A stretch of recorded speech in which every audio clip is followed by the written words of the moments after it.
Akkam jirtu kabajamtoota daawwattoota keenya hordoftoonni amantaa kiristaanaa baga du'aa ka'uu gooftaa Yesuus Kiristoosin nagaan geessanii jenna. Kun qophii bashannana addaa bulchiinsi magaalaa Galaanii fi Oraa Tireeding OBN wajjin ta'uudhaan kan isiniif qopheessedha. Kan argamnu bulchiinsa magaalaa Galaan qe'ee Jaangalaan kan ta'an warra Liiban Jiddaa Gaadullaa fi warra Jaarsaa kan argamu. Maarreegaa nutis sagantaa keenya bashannana jalqabuudhaaf kan jennu Oromoon jila qabuu fi sagantaa qabu hundumaa eebbaani kan inni jalqabu nutis eebba maanguddootiin eegaluuf kan nuti jennu. Maanguddoonni ja'an Galaan akkasumas abbootiin gadaa fi abbootiin amantaa gara dhufuudhaan waltajjii keenya eebbannuuf saaqu. Amileedhaan gara waltajjiitti nuuf gaggeessaa.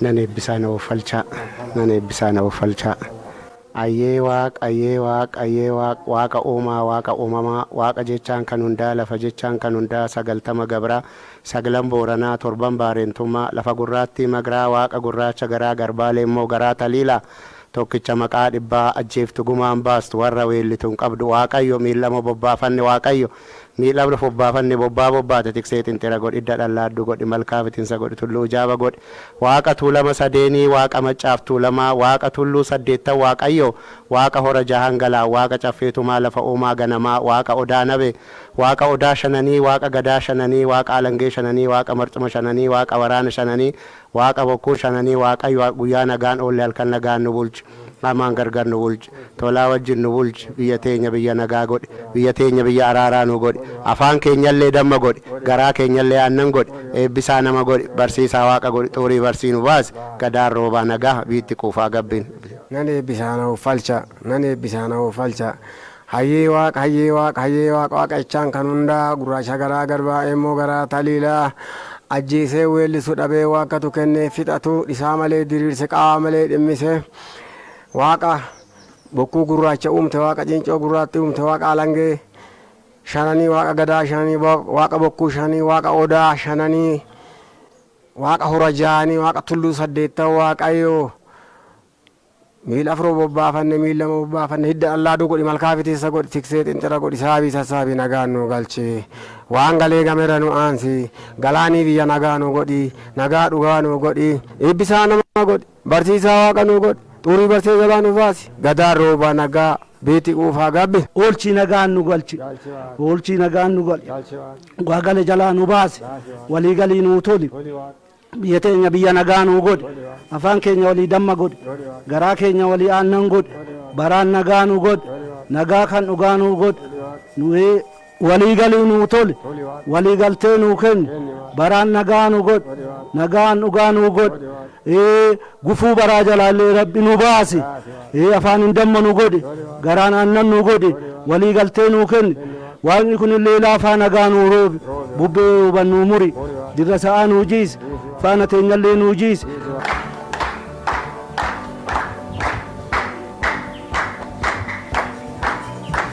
Kabajamtoota daawwattoota keenya maanguddoota keenya guddisnee galateeffannaa qophiin bashannanaa keenya akkuma itti fufettidha kan inni jiru. Magaalaan Galaan magaalaa indastiriidhaan beekamtuudha. Finfinneettis magaalaa dhiyeenyaan argamtuudha. Kiiloomeetira 25 qofa fagaattee magaalaa argamtuudha. Magaalli kun jalqaba irratti qe'ee Jahan Galaan jennee kaasitii jirra. Hundeeffamni ishee maal fakkaata? Eessarraa kaatetti eessa geesse? Sadarkaa kanarra geesse kan jedhuuf dokumentari gabaabduu ishee daawwattoota keenya biraan geenyee walitti deebinee. Eeyyan daawwannee walitti deebina yeroo gaarii.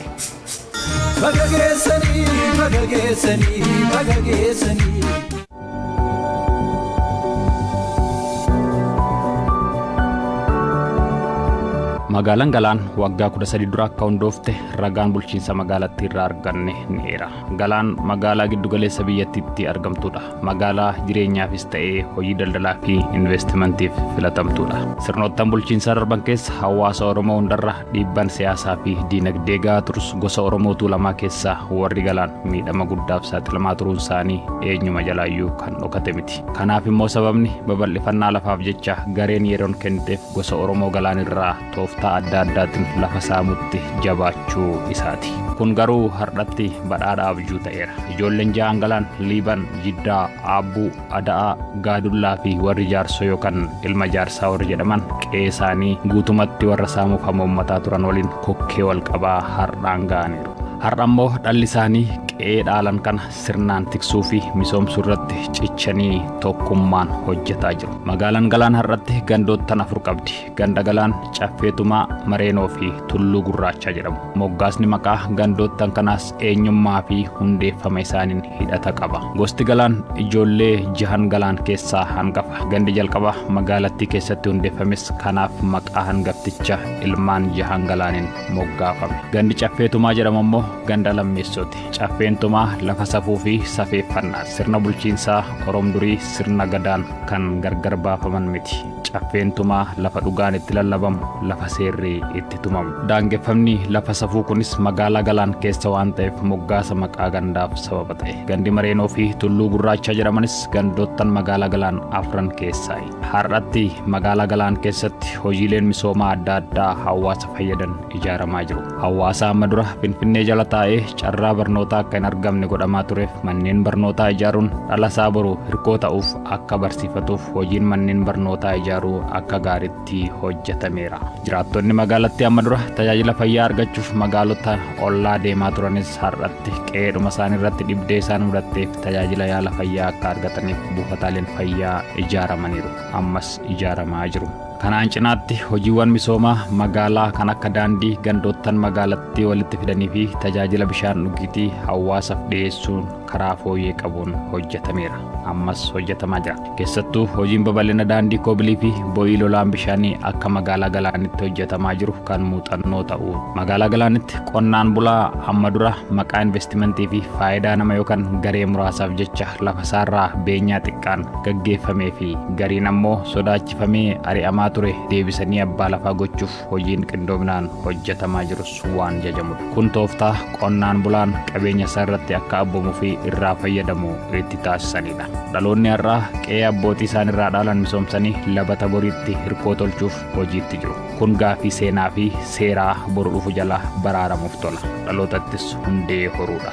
Egaan magaalaan Galaan har'atti lafa daangeffatte misoomsaa gandoottan 4 bulaa jirti. Fuulduraaf magaalattiin gara ganda 6tti guddisuuf bulchiinsi magaalaa Galaan hojiitti jiraachuu odeeffanne. Warra waan yaaddan hojiitti hiiktan ta'aa jenna.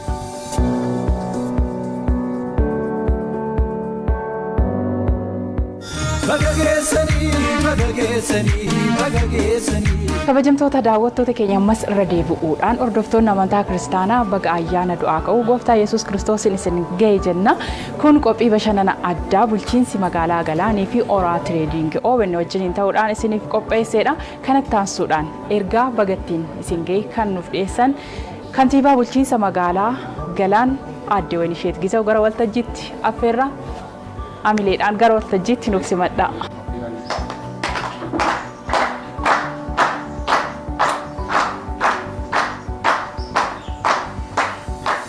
Hawaasa hordoftoota amantaa kiristaanaa biyya keessaa fi biyya alaatti argamtan hunda keessan, kabajamtoota abbootii gadaa, kabajamtoota abbootii amantaa, kabajamtoota jaarsolii biyyaa, kabajamtoota abbootii qabeenyaa, kabajamtoota dargaggoota, kabajamtoota dubartoota, kutaa hawaasa hunda keessaa asitti argamtan magaalaa keenya keessatti baga ayyaana Faasikaa yookiin sooma hiikaa bara 2014tiin bagattiin isin ga'e, bagattiin nu ga'e jechuun barbaada.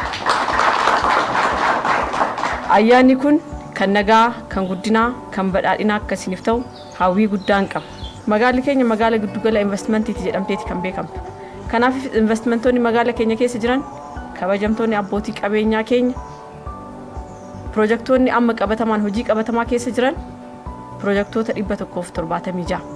Pirojektoonni kun carraa hojii garaagaraa uumuus danda'aniiru akka magaala keenyatti. Carraa hojii 22 ol uumuun danda'ameera. Pirojektoonni kun haga ammaatti kan qarshiin sochoosan jedhamee eegamu biliyoona 6 ol qabatamaan amma qarshiin magaala keenya keessatti socho'aa jira.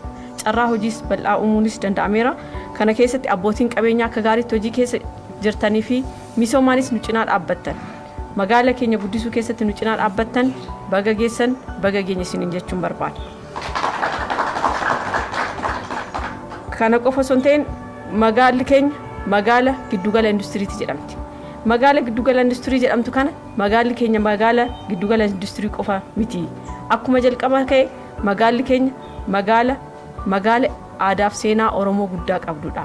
Ishee giddugaleessa godhanneetu magaalli keenya giddugala industirii qofa osoo hin ta'in iddoo turizimii guddaallee ta'uu dandeessi jennee siitii paarkii yookiin paarkii gaara buushuu jedhamu aadaa fi duudhaa uummata Oromoo qabatee kan hojjetamaa jirudha. Akka magaala keenyaatti dargaggoota baay'eetu jira. Carraa hojii uumuu jechuun yaaddoo addunyaas biyya keenyaas akka magaala keenyaas yaaddoo addunyaaf biyya keenyaas kan ta'e kana dargaggoota bal'aa hojiitti galchuudhaan wal qabatee magaalli keenya fakkeenyummaa guddaadhaan hojii yerootiin hojii dhaabbitiin akkasuma qacarrii garaagaraatiin dargaggoota 9,000 oliif carraa hojii uumuun danda'ameera. Fakkeenyummaa kana qabannee ammas dargaggoota keenya waliin taane magaala keenya misoomsuu guddisuudhaaf karoora gurguddaa qabna waan ta'eef carraa kanaan dargaggoota keenyaanis baga geessan isiniin jechuun barbaada. Waliigala magaalli keenya magaala baay'ee Finfinneetti dhiyoo taate, giddugala gabaa addunyaa Markaatootti dhiyoo taate, eerpoortii keenyatti dhiyoo taate waan taateef magaala keenya waliin taane abbootiin qabeenyaa, hawaasni keenya, jiraattonni keenya waliin taane akkuma kaleessaa magaala keenya haa misoomsinu, magaala keenya haa guddisnu, koottaa waliin taane galaana haa guddisnu. Galaan keessa waan baay'eetu jira. Galaan akkuma maqaa ishee galaana waan taateef baga geessan ayyaana gaarii isiniin jechuun barbaada. Ulfaadhaa.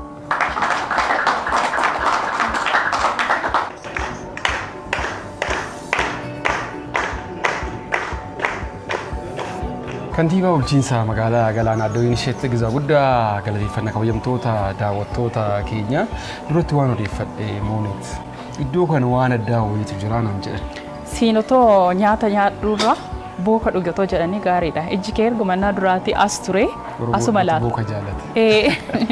Kanaaf waa dhageenyee turreen damma erga bulbulame booka waggaa 5 taasiseera jedhani. Booka waggaa 5. Bookni damma saatu waggaa 5 immoo booka saatu kabul erga bulbulame waggaa 5 isaan irraa wal odeeffannoo. Tokko maal jedhama asitti garuu kan waggaa 5ti jedhanii dhamni isaa maal fakkaataa kan jedhu miti namni.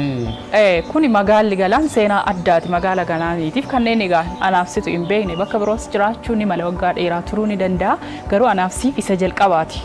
Magaalli Galaanii iddoo seena qabeessa keessattuu sirna gadaa Oromoo keessatti iddoo duudhaan cimaan itti gaggeeffamu caffee dongoraa caffee tumaan iddoo kanatti kan gaggeeffamu iddoo qeejaan Galaanii qabeenyanis beekamtuudha qabeenya qabdu keessaa dammi isa tokko damma kanaan immoo bookni waggaa 5 asitti naqameetii jiraan jedhee aan dhamuudha fariifadheen jira. Suutuma waa jala buustu malee lapheessi dha'uu danda'a haala kanaatti. Kan waggaa 5 kun. Kanaafuu dursa yaadadhamu nuti. Nyaanni aadaa biroo ni jira. Isaan dhandhamnee garas gorraa.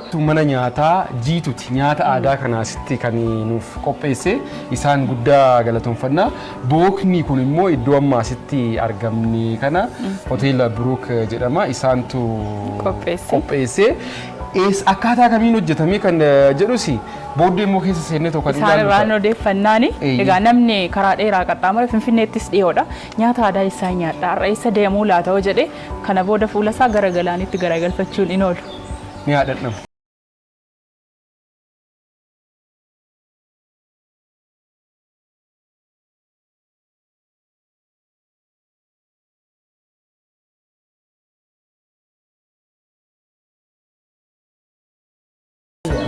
Ollatattani? Ollata. Okay, garuu ittiin an guddadhe waan kana hin danda'u. Biran darbutteetti. Ani garuu isa waan biraan biratti barbaada. Isheen ko'uma nyaatte miti. Antu masaati ijoollummaa biraan ittiin guddadhe. Ani waan biraan biratti barbaada. Asitti kunooti argaan jira waan ta'eef. Waliin deema. Haala suuruma waan dadhabeeffani. Dabaluu kan. Tole. Inni kun akkasitti Aybii ittoo adii tole Mana hojii. Ittoo adiidha. baay'ee midhaa wallatichi. Kun immoo daakuu gochuudha jedhama. Kun immoo cikkoo. fal'aana kana fudhadheetuma deemuu waliin immoo asitti kana fuudhu. Akkasumatti itti naqamteeti kan deebistuufi. Kun Cukkoon godinaalee Oromiyaa maratti kan hundumtuu itti fayyadamudha. Hundumti isaan garuu manni nyaataa addee jiitu kan isaanii addaan jedhani mee qoy amma waan jiru walumatti qabadhee tanani bakkee tokkotti dhandhama. Kanaafan dursee nyaata beektee Tole. kana booda Cabsaa jedhama. Caccabsaa. Xaafii diimaadhaan hojjetama. Xaafii diimaa. affachime utuma haasofnu. Dirreen galaan investimentii akkasumas qonna xaafii diimaa xaafii adiitiifis mijataadha. Qonni magaalaa keessattis ni jira magaala galaan. Dammi kun kan afaan firooma qabamoo gargaari? Damma waggaa 5 ture. Tole. Mee kan dammaa tana qabatu. Ollataa afaan na jira akkamitti namna. Tole. Amma Book. dura nyaatamoo walumatti dhandhama? Kuno. Isaafallee muddame nan ariifata. Dafii nyaadhu amma sambuusanitti halluun numti isaatu booka kaanirraa adda. Yeroo ammaa kana damma uumamaa kara kiilootti siqaa bookni kuwwani kun garuu xiqqoo ishee keessatti hin diimataan. Manneen bookaa tokko tokko halluutti dabaluu jedhu halluu namtolcheetti dabalanii damma fakkeessuudhaaf yaalii godhu. Kun garuu damma uumamaati. Fooliin isaatu nama sodaachisa. Kura dhugaatis. Si dursa kennaniin bara. Waan hundaasa dursaa jirtu. Karotoon fudhachuu baadhee na yaadattu beekte.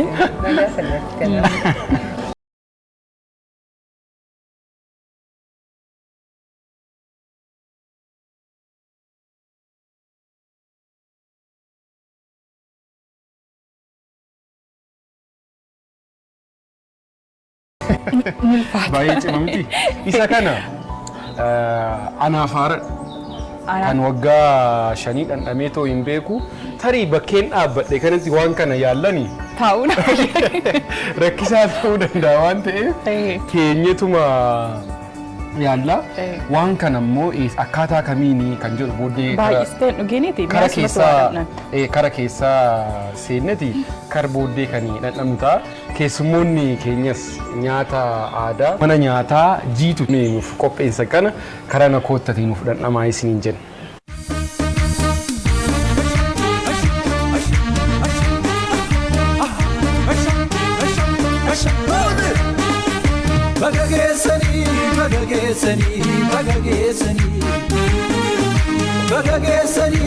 Bagageessanii hundi keessanii ayyaana hoggaa baraara bagageessanii ayyaana hoggaa baraara bagageessanii. Horaa Tireedingi kubbaaniyota miiltota ta'an adda addaa waliin hojiiwwan daldala bahiif galii qonna bunaa maanufaakcharingii fi misooma riil isteetitti bobba'ee dinagdee Itoophiyaa keessatti gahee olaanaa bahachaa kan jiru dhaabbata dhuunfaa guddaadha. Horaa Tireedingi waggoota kurnan dabraniif adda durummaadhaan buna Itoophiyaa gara biyyoota addunyaa adda addaatti erguudhaan kan beekamu yoo ta'u yeroo ammaattis magaalaa Galaan naannoo Oromiyaatti argamutti lafa kaaree meetira 38 ta'u irratti bakka qindeessaa fi kuusaa bunaa haalaan ammayyaawaa sadarkaa idil addunyaa eeggate ijaaruudhaan daldala alergii biyya keenya irratti gumaacha kanaan dura caalu gochuuf carraaqqii cimaa gochaa jira. Dabalataanis biyya keessatti miliyoonotaaf carraa hojii uumuudhaan akkasumas rakkoo geejjibaa furuudhaan kan beekamu baajaajii abbaa gommaa 3 RE jedhamu biyya keessatti walitti suphuudhaanii fi hawaasa bal'aadhaaf dhiyeessuudhaan beekama. Damee riil isteetitti bobba'uudhaanis bakkawwan magaalaa Finfinneetti argaman Saarbee, Labuu, Gamtaa Afrikaa fi Booleetti appaartimeentota ammayyaa fi qananii ijaaruudhaan fayyadamtootaaf dabarsuuf qophii isaa xumureera. Horaa Tireedingii fi kubbaaniyonni miiltoonsaa ayyaana sooma hiikkaa gaarii akka isiniif ta'u. Ayyaana gaarii. Oomiga Addisa Garbii kungoree nyaataa kungoruuf kaataa meegorii bira darbii kottu dabuu kas.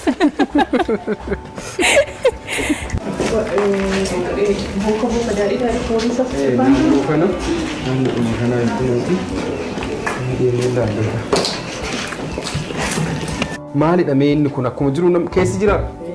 Bookatu keessa jira? Keessa jira? Waggaa 5 akka ta'edha kan odeeffannee akkamii waggaa 5 guutuu danda'e? An jalqabeen sargoo bireetti keenyaati. Achiin booda xajjiin namni baay'ee xajjii kana hin jaalate. Achiin booda kanaan maaliif itti fuunu jedheet achumaan jalqabame jechuudha. Achiin kunaan hojjetama jechuudha. Yeroo bakka biraa xajjiin ardii sukkaara mana qaba. Garuu mana kanatti geeshoo bishaan damu kana sadii bichaadha. Kana kun torban damitti kennaaf. Jala jala laalama. Kanaaf torbaniin dameen kennamaa fi egaa jalqabame waggaa shan. Waggaa shan jechuudha. Hundumtiyyuu akkasuma. Hundi isaanii wal fakkaataadha. Gaafuma tokko eegalamanii hundumtiyyuu. Ajaa'iba. Gizuma sana jechuudha difdifiin gizee sana hojjetamee jira. Ergasii raamban. Achiin booda difdifii adda addaa hin goota. Achiin booda bishaan geeshoo midhaan kan kennataa fi yeroo tokko geeshoon ergatti namni booddee amma sirra deebi'amee naqamamoo damma qofaatti naqamu. Duraan bishaan damma geeshoo walitti makee hin baxaffata. Achiin booda geeshoo keechaa geeshoo mukni jiraati. Mukaa fi qaxaaruu baalasaa. Achi keechaa baastee booda torbanii damma keenya. Ilaaltaa jechuudha. Kana jechuun amma warri lallaafaa hojjetanii haftee isaa fidatanii tiiviitii kan itti makanii hojjetan kunis akkana qabachuu. Dammi giddeenya kana osoo banne tarii rakkoo meeqotti weessu akka. Meeqotti bannee bakki fooliin isaanii lafatti baay'ee tokko wannoodha. Kun amma dhugaatiin kan ga'edha. Mooki mataan akka keessa seenee godhu. Urgaa addaati kan qabu. Mana cimtuu. Asumatti karmaalatti dhundanitti aana dhiyaatee isumaan hin dhiisaani. Garaagarummaan qabu waan ta'eef isumaan hin dhiisa. Hundumti isaayyuu kan ajaa'iba. Tokko waan baay'ee nama ajaa'ibu waggaa shan. Garuu nama ajaa'ibu cidhaaf jalqabara cidhaaf qophaa'ee cidha sanarratti namni hedduu jaalate kanumaan itti fufiinsa godhate hagarraatti afteenuma sanatti damma daddabala. Tursiisan jechuudha. Amma kun jijjiirame jechuudha. Akkasuma. Meeshaan isaan jijjiirame jechuudha erga waggaa shaniiti. Kokka waggaa shan irraas ta'edha. Waan ajaa'ibaati. Torbeedhaan dammi. Akka seenaatti beektee kun amma dhalootumatti itti fufinsaan waan deema malee waan dhaabbatu. Waggaa kurnan irraas yoo dhufte. Kan margatu. Asirra dammitti immoo isarraa booka dhandhamuudha. Waan baay'ee namatti tolu kabajamtoota daawwattoota keenya dhugaatiin amma oomishaman. Hedduun isaanii keemikaala garaagaraatti itti dabalamaa akka turuu fi garuu dammi uumamaa iddoo kana jiru garuu geeshoo bishaan waluma sagalanii waan maqee keessa jiru kan biyya laabaa hin galle kan keemikaala ittiin dabalamu turtii waggaa shanii turuudha. Argiteetti namtee mukee dhadhamtee. Haala kanaan namni as keessa turuudhaan akka nama barnoota tokko dhufe. Namatti tolu. Egaa bulbulli dammaa aga kana turuu jechuun. Baay'ee tokko kan namatti toludha. Nuti gagaafa alatti dhamdhamne dhugumaa jennee nama garuu dhufne qaamaan bakkuma itti hojjetanii lafa isaa sirnaa laastu dammarra deemte cubbuu ittuu jedhe. Ogeessi yeroo yeroodhaan dammatti daddabaluudhaan dammi sun akka ture yeroo dheeraa turuu danda'udha. Egaa namoonni kana booda eessa jira akka jedhanii nuun gaafanne galaan koottaa. Alatti dhandhamnee jirra. Maal fakkaataa kan jedhanii madduma isaatirraa immoo haadhannu. Madda isaatii haadhamnuu dhabdi. Tole mee amma buusuudhaaf kan inni deemu jalqaba maaliif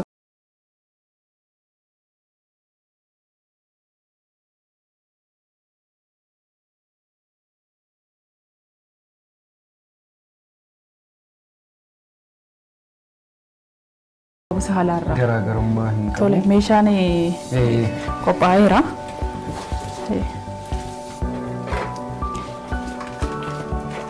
Buusimee. An sodaadheera sanaa dura mataatti.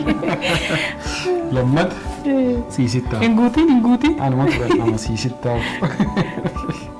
Wanti kalarii maal itti naqanii hin jiru. Waan akka irdii kabira sukkaara maal kan akka inni ta'u. Amma iddoo waan akkasii tan itti baay'isaa jiru yeroo bakkee tokkotti. Mee jedhi kaa.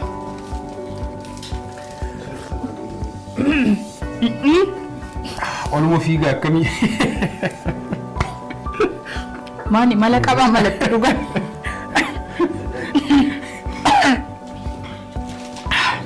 Dameewwan saabbu godhamee.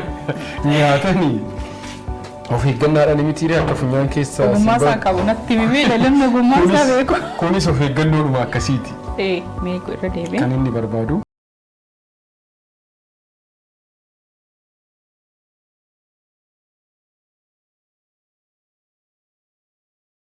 Kan kee kun karuma mataatti. Rawuusaatti wallaalte. Ila afaan keessas naanneessinaan oluma laphii gabeetti. Amma laali asiin fooliin isaa hin jira. Fooliin dammaa kan bookaa asii hin dhugna. Faabrikaa isaa keessa dhaabbannee dhugnachuu dandeessa. Warshaanuma isaa. Asiin kuntarree galeetii jira. Asiinis kuntarree galeetii jira. Warshaa isaa keessattis kana fakkaata. Dhandhamni isaatis fooliin isaatis kana fudhanneetuma yaa baanu. Beenu baana amma dafnee malee hin ulfaatu Haala baay'ee. keenyati. Ila maal jedhani beekte simmacheessu garuu ho'a qaama keetiin dabaladha. An jalqabas na dafqisiisaa ture ammas na to'aa baanu. Kan kee amma Safaraa ta'ee. karaa 40tti siqee. Magaalaa kanaa keessa maaltu jira kan jiru ammas baay'ee kan si daawwachiisu ta'a. Ifaana turas. Ayyaana gaarii.